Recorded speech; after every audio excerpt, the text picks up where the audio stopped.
জয় মা কালী, জয় বাবা শনিদেব, জয় বাবা ভোলেনাথ। তো নমস্কার বন্ধুরা, আজকে আমরা আলোচনা করতে চলেছি মিথুন রাশি বা লগ্নের জাতক জাতিকাদের আজকের দিন অর্থাৎ 2রা এপ্রিল 2025 কেমন কাটবে, আদৌ কি ভালো কাটবে নাকি আগের মতোই খারাপ কাটবে, এই দিনটাও কোন কোন ব্যাপারে সতর্ক থাকতে হবে সবই কিন্তু জানাতে চলেছি আজকের এই ভিডিওটিতে। এছাড়াও কিন্তু আমি মিথুন রাশি বা লগ্নের জাতক জাতিকাদের উদ্দেশ্যে এই ভিডিওর মাধ্যমে কিছু টোটকাও বলে দেবো, যে এই প্রতিকারগুলো যদি মানেন আপনারা, আমি কিন্তু বলবো আপনাদের জীবন থেকে বহু নেগেটিভিটি কেটে যাবে।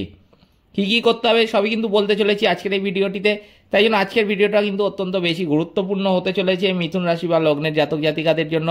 সেই জন্য আমি আপনাদের কাছে অনুরোধ করব, ভিডিওটিতে অবশ্যই একটি লাইক, শেয়ার এবং চ্যানেলটিকে সাবস্ক্রাইব করে আমাদের পাশে দাঁড়াতে ভুলবেন না, এবং কমেন্ট বক্সে কিন্তু অবশ্যই জানাবেন জয় মা কালী। মা দক্ষিণা কালী কিন্তু আপনাদের সমস্ত বিপদ ও দুঃখের হাত থেকে রক্ষা করবেন। তো চলুন আজকের ভিডিওটা শুরু করা যাক। যেটা দেখা যাচ্ছে মিথুন রাশি বা লগ্নের জাতক জাতিকাদের এই 2রা এপ্রিল 2025 দিনটায় কিন্তু বাইরে থেকে অভিজ্ঞতা সঞ্চয় করতে পারবেন এই রাশি বা লগ্নের জাতক জাতিকারা।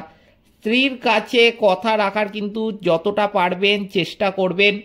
হজমের গণ্ডগোল বা পেটের সমস্যা কিন্তু এই দিন হতে পারে। সঞ্চয়ের তুলনায় কিন্তু ব্যয় বেশি হতে দেখা যাবে, তাই জন্য কিন্তু এই বিষয়ে অত্যন্ত বেশি সতর্ক থাকতে হবে। ব্যয় কিন্তু এই দিনটা বুঝে শুনে খরচ করবেন। এই সময় কিন্তু কোনো ব্যয় হঠাৎ আপনাদের কাছে আসতে পারে, আপনার বিলাসিতার জন্যও কিন্তু কোনো ব্যয় হতে দেখা যেতে পারে, সেটা কিন্তু অত্যন্ত বেশি মাত্রাতেই হবে বলে যেটা দেখা যাচ্ছে। তাই জন্য অত্যন্ত বেশি কিন্তু সতর্ক থাকবেন, ব্যয় কিন্তু করবেন বুঝে শুনে, এমার্জেন্সি ছাড়া কিন্তু ব্যয় করতে যাবেন না। পরিচিত কেউ বাড়িতে কিন্তু আসতে পারেন এই দিন। দরকারি কাজ মেটানোর জন্য কিন্তু এই দিনটা অত্যন্ত শুভ। অতিরিক্ত লোভনীয় সুযোগের দিকে কিন্তু এই দিন এগোতে যাবেন না। ধরে নিন আপনাকে কেউ, আপনার খুব কাছের লোকই আমি বলতে পারি, যে কোনো লোভ দেখালো যে কোনো কিছু, যে এখানে টাকা ইনভেস্ট করলে বা এখানে টাকা দিলে বা আমাকে আজকে যদি 10 টাকা ধার দিস আমি কালকে 12 টাকা ফেরত দিয়ে দেবো, এরকম কিছু একটা আপনাকে খুব কাছের লোকই বলল, আপনি সেটাতে লোভের জিনিস খুব, আপনি সেটা লোভনীয় হয়ে পড়লেন। আমি কিন্তু বলবো সেটাই কিন্তু আপনার ভুল হবে। মনে রাখবেন মিথুন রাশি বা লগ্নের জাতক জাতিকারা কিন্তু সবচেয়ে বেশি ক্ষতিগ্রস্ত হয় নিজেদের কাছের লোকের দ্বারা। তাই জন্য কিন্তু ভুলেও কিন্তু এই রকম কোনো লোভনীয় কোনো কথায় বা কোনো প্ররোচনায় কিন্তু পা দিতে যাবেন না। যতটা পারবেন কিন্তু এই সমস্ত জিনিস থেকে নিজেদের বিরত রাখবেন। এই দিন কিন্তু প্রতিবেশীদের সঙ্গে বিবাদে একদমই জড়াতে যাবেন না। এই সময় একটু সংযত কিন্তু থাকতে পারলে নিজের বাসনা পূরণ হতে দেখা যাবে। স্নায়ুর অসুখে কিন্তু কষ্ট পেতে পারেন এই মিথুন রাশি বা লগ্নের জাতক জাতিকারা। প্রেমে জটিলতা কিন্তু কেটে যাবে এই দিন। এই দিন কিন্তু আপনার অর্থভাগ্য অন্য দিনের তুলনায় অত্যন্ত ভালো থাকবে। এই দিনে পরিবারে বিবাদ কিন্তু বাড়তে পারে, তাই জন্য আপনাকে কিন্তু সতর্ক থাকতে হবে এই ব্যাপারেও। কোনো ঝগড়া বা ঝামেলা কিন্তু বাড়তে দেবেন না। অশান্তি যদিও সৃষ্টি হয়, আপনি যদি দেখেন যে কোনো কথার দ্বারা কোনো কিছু, এমন কোনো কথা আপনার পরিবারে কেউ বললো সেটার মাধ্যমে কোনো ঝামেলার সৃষ্টি হচ্ছে, আমি কিন্তু বলবো যে এমন কিছু করবেন যাতে ঝামেলা বাড়তে না পারে, ঝামেলা যেন গোড়াতেই বিনাশ হয়ে যায়।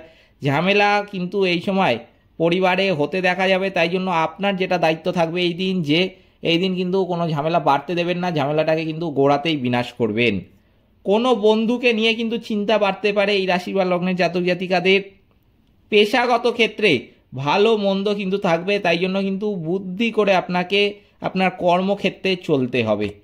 এই দিনের জন্য মিথুন রাশি বা লগ্নের জাতক জাতিকাদের শুভ সংখ্যা কিন্তু হচ্ছে 64, মাথায় রাখবেন। শুভ দিক কিন্তু হচ্ছে পশ্চিম, শুভ রত্ন হচ্ছে পান্না, শুভ রং কিন্তু হচ্ছে সবুজ। তাই জন্য সবুজ রঙের জামা পরলে আমার মনে হয় বেশি ভালো কিন্তু ফল পাবেন এই দিন। সবুজ রঙের জামা পরে আপনি এই দিন অফিসে যান বা ব্যবসায় যাচ্ছেন বা কোথাও শুভ কাজে গেলে কিন্তু অবশ্যই এই সবুজ রঙের জামাটা পরে বেরোবেন।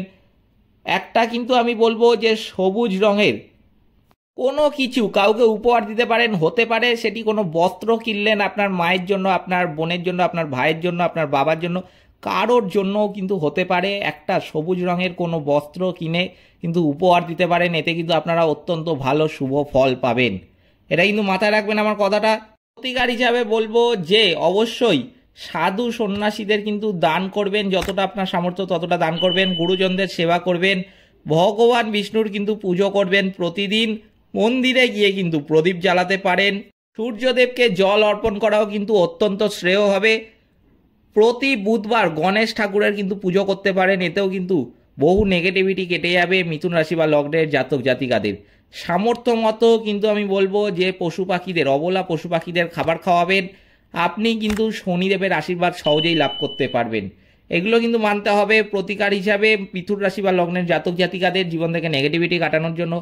এই ছিল আজকের ভিডিওটিতে অবশ্যই একটি লাইক, শেয়ার এবং চ্যানেলটিকে সাবস্ক্রাইব করে আমাদের পাশে দাঁড়াতে ভুলবেন না, এবং কমেন্ট বক্সে কিন্তু অবশ্যই জানাবেন জয় মা কালী। মা দক্ষিণা কালী কিন্তু আপনাদের সমস্ত বিপদ ও দুঃখের হাত থেকে রক্ষা করবেন। সকলে ভালো থাকবেন, সুস্থ থাকবেন, নমস্কার।